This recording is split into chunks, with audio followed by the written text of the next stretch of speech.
se sfințește crucea aceasta cu harul Preasfântului Duh, prin stropirea cu această apă sfințită, în numele Tatălui și al Fiului și al Sfântului Duh, acum și pururea și în vecii vecilor. Amin. Se sfințește crucea aceasta cu harul Preasfântului Duh, apă sfințită, în numele Tatălui și al Fiului și al Sfântului Duh, acum și purea și în vecii vecilor. Amin. Se sfințește crucea aceasta cu harul Preasfântului Tău Duh, în numele Tatălui și al Fiului și al Sfântului Duh, acum și pururea și în vecii vecilor. Amin. Crucii ne închinăm, Stăpâne, și sfântă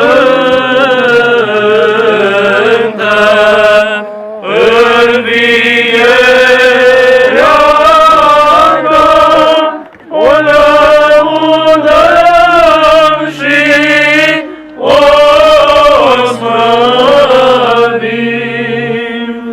Crucii tale ne închinăm, Stăpâne, și sfântă învierea ta, o lăudăm și o slăvim. Crucii tale ne închinăm, Stăpâne, și sfântă învierea ta, o lăudăm și o slăvim. Veniți, credincioșilor, puterii crucii să ne închinăm, căci pomul în rai a odrăstit moartea, iar acesta viață a înflorit, având ironit pe dânsul pe Domnul cel fără de păcat, de la care toate limbile luând stricăciunea strigăm, cel ce prin cruce moarte ai stricat, și pe noi din înșelăciunea și chinuirea diavolului ne-ai eliberat. Doamne, slavă Ție!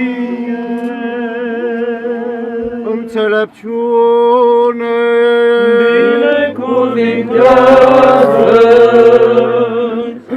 Cel ce pe lemnul crucii pentru mântuirea noastră s-a răstignit și moartea binevoită a primit, și a treia zi din morți a înviat, Hristos, adevărat Dumnezeu nostru, pentru rugăciune prea curate Maicii sale, viața făcătoare, cinstitei cruci, Sfinților, să miluiască, să ne mântuiască pe noi ca un bun și de oameni iubitori.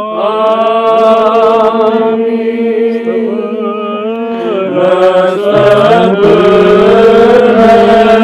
Primește rugăciunile nevrenișilor robilor tăi și ne izbăvește pe noi dintr-o toată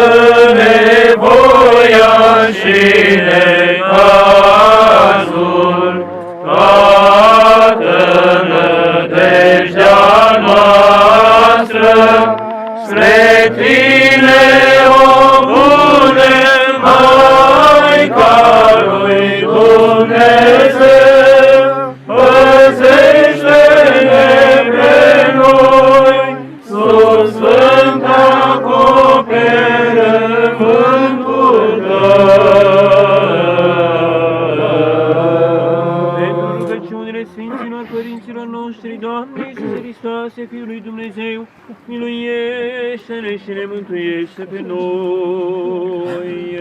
Amin.